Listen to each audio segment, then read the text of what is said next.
तो एक अच्छा और सहूलियत भरा जीवन जीने के लिए पैसे की आवश्यकता तो होती ही है। और पैसा नई रिसर्च, नए इन्वेंशंस में भी मददगार साबित होता है। तो इंडिविजुअली ही नहीं, बल्कि अगर एक बेहतर दुनिया या बेहतर समाज हम बनाने निकलेंगे भी, तो भी पैसा का वहाँ पे एक बहुत इम्पोर्टेंट रोल है। तो कहने का मतलब है कि पैसा या पद कमाने को एक गोल बना लेना अपने में अच्छा या बुरा हो ही नहीं सकता, क्योंकि जब आदमी खुद की मिनिमम ज़रूरतें पूरा कर पाता है, तभी तो वो समाज या राष्ट्र के विषय में सोच पाएगा। सोच के देखिए, है ना। तो आईआईटी करना या आईएएस बनना अगर आपका लक्ष्य है, तो अच्छी नीयत और खुले विचार के साथ अगर आप जैसे लोग इन बड़े तकनीकी या प्रशासनिक पदों पर आएंगे, तो आपका जीवन तो सुधरेगा ही, साथ ही साथ बहुत संभव है कि प्रशासन में भी बड़े अद्भुत और सुखद परिवर्तन आप लोग ला पाएं।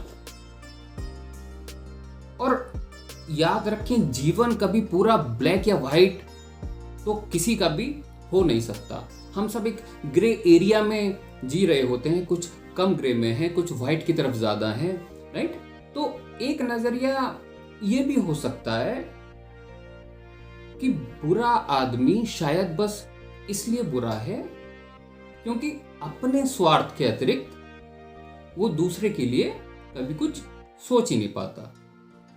और वहीं इसी ग्रे वाली बात को ध्यान में रखते हुए एक अच्छा आदमी शायद इसलिए अच्छा है कि अपने स्वार्थ के साथ दूसरे का स्वार्थ, या कहें समाज का या राष्ट्र का स्वार्थ, या उसी को हित बोल दें, उसको भी वो प्राथमिकता दे पाता है। और याद रखें, राजनीति या प्रशासन में जो होता है वो समाज में सब तरफ होना आपको दिखने लगता है, शुरू हो जाता है। तो राजनीति में या उच्च पदों पर या प्रशासन में अगर बुरा आदमी है, तो समाज के सभी क्षेत्रों में आप देखेंगे कि बुरा आदमी सफल होने लगेगा और अच्छे आदमी के हारने की संभावना ज्यादा बनने लगती है। और ठीक इसके विपरीत, जब अच्छे आदमी ऐसे पदों पर आएंगे, तो आप देखेंगे कि समाज भी कोशिश करता है कि एक अच्छा जीवन अच्छा आदमी बन के भी जिया जा सकता है। आप एक उदाहरण दे पाते हैं, एक सिस्टम उसे दे पाते हैं। अब आते हैं बड़ी गजब की ऑब्जर्वेशन पर। तो आपने देखा होगा, ना जाने कितने लोग आईआईटी, आईआईएम या आईएएस बनने के कुछ ही समय बाद, 1 या 2 साल के अंदर, अपना फील्ड छोड़ देते हैं, अपनी जॉब छोड़ देते हैं।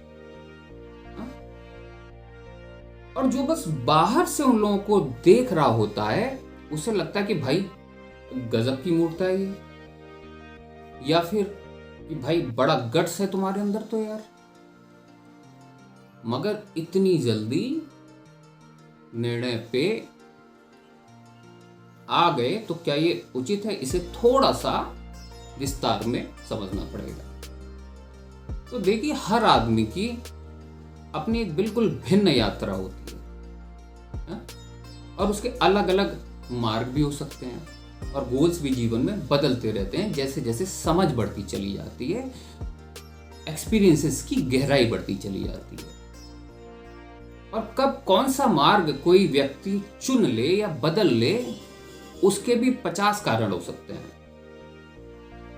मगर कई बार बस अधूरी समझ के चलते हम मान बैठते हैं कि केवल इस जगह से होकर अगर तुम गुजरे, या केवल इस जगह तुम पहुंचे, तो ही तुमको खास माना जाएगा।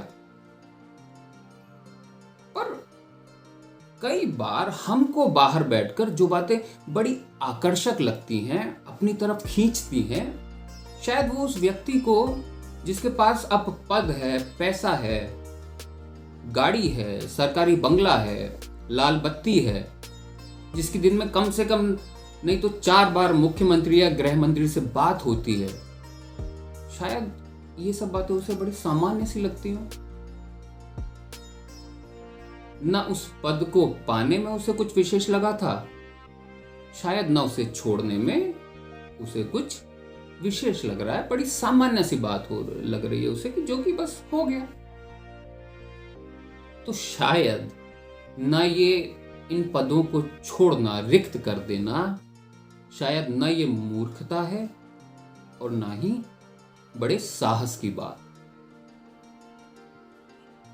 शायद उन लोगों को लगा हो कि तृप्ति तो अभी भी नहीं हुई। हाँ, यूपीएससी तो पहले अटेम्प्ट में निकाल लिया था, पर कहीं कहीं ये जन्म, ये मनुष्य योनि, कहीं कहीं हमारा आखिरी अटेम्प्ट तो नहीं है मनुष्य से देव योनि में जाने का, या अगर मोक्ष जैसा कुछ है तो उसे पाले नहीं। हाँ?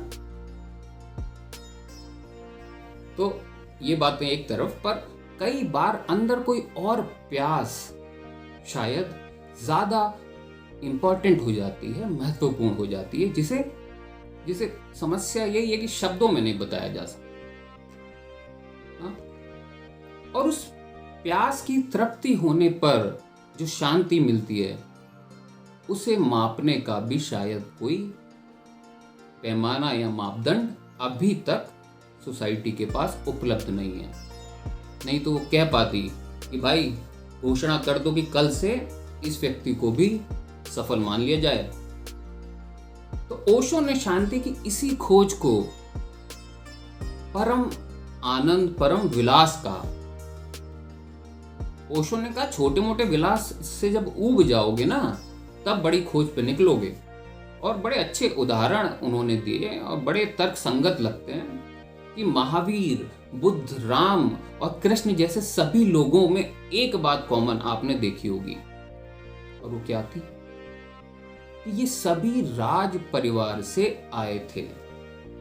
बड़े बड़े राजा थे जिन्होंने सभी सुखों को भोगा, है ना। और वो व्यक्ति जिसने सब सुख होश पूर्ण होके भोग लिए, वही तो शायद उन सुखों से ऊबकर कुछ और गहरी खोज के लिए निकलना चाहेगा, है ना। तो ये एक बड़ी पॉसिबिलिटी हो जाती है कि शायद उन पदों पर ऐसे उन बंगलों में रहकर वो तृप्ति ना महसूस हुई है। मुझसे कई लोग बोलते हैं कि अर्जेंटीना जाने का तुम्हारे पास मौका था, कहाँ तुम आगरा में बैठे हुए हो।